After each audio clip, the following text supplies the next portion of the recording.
I'm not going to stand up behind them. I am standing up.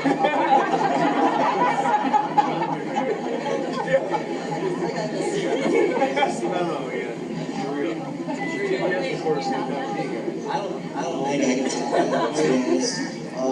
Yeah, they say the best for last, I guess. For those of you who don't know me, I have 5 minutes, alright, so I'm going to start the clock. We'll go from right now. So let me restart. For those of you who don't know me, my name is Justin. I am Craig's younger, /smarter, /better looking, /more athletic, /better pretty much everything. It was truly an honor to be named one of the best men at this wedding. And I'm surprised that Craig and Mandy let me even come here, let alone talk. So, good luck. You didn't have an option, you just had a Yeah, that's true. So, when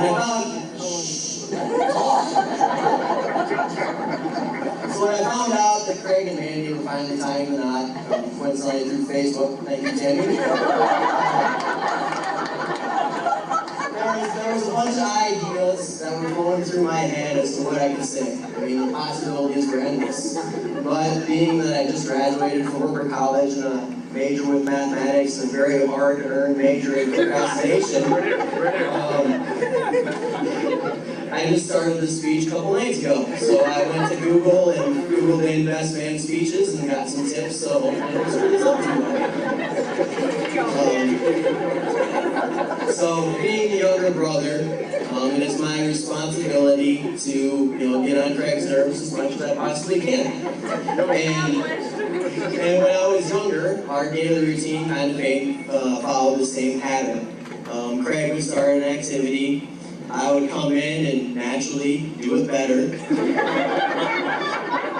The competitive juices would flow, and since Craig was older and kind of bigger, he would, either give a little push or shove or pinch or slap or something, and I ran to Mom, complained about it, and, after so many times you run to Mom just says, dude, just leave him alone.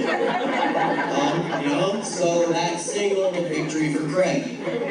Well, once I got to high school, I started to wrestle quite, frequently, and I stopped running to Mom. And I, beat up Craig quite a bit.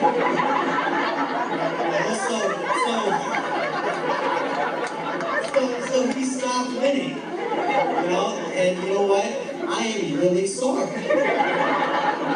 I should have let you win more. I should have just, you know what I mean? Because you wear this ring, right? And this ring signifies, not only your love and endless love for Mandy, it also signifies a forever, white flag in any argument that you have with her in the future. You will never win again.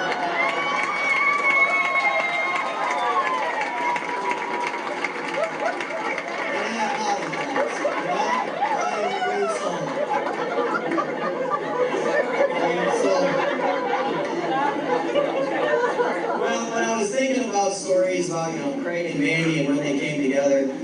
I only thought back to one night. I was getting a ride home from my dad. I don't know what, but he was dropping me off. I think I was a freshman that year, so he was dropping me off on my dorm room. And, there was him and Mandy, Dad and Mandy were supposed to work that wrestling tournament together. Dad being the referee and Mandy being the athletic trainer. And as I got out of the car, I looked back at Dad and I'm like, Dad, don't screw this up again. And I really think she's the real deal. Well, surprisingly, you listen to me, this is where we're wrong. So, there you go. I would like to point out that I had yet to meet Mandy at this point. For some reason, I was the last one to meet her. I don't know why, but, so I was the last one to meet her. But when I heard Craig talk about her, I knew there was something special about her, so I had to make sure that the old man didn't screw it up. So, Mandy, I am thoroughly happy that you're part of my family now. You're the big sister that I've always wanted. I can finally stop trying to pass Craig off as my big sister.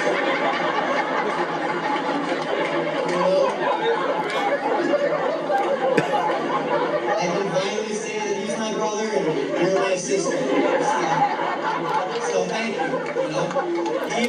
Even though I have to give up my title of being the best looking dinner in the family, you know, there's no one I'd rather give it than you. You know, that is until I get married. But that won't be for a while, so consider yourself lucky. I'm going to take Mandy's name by the time. So, you know, and I'm pretty sure I speak for the whole Denner and Hoffman family when I welcome you to the family. You know, and make sure that Craig knows that, Mandy, you're the only reason why we keep him around still. So, Craig, whatever you do, don't screw this up. Because I don't know where you're going to go. So, that's all I got. At this time, I'd like to propose a toast. So if you please, whatever you like to drink, please raise your glasses. I did steal this from Google, so please, you know.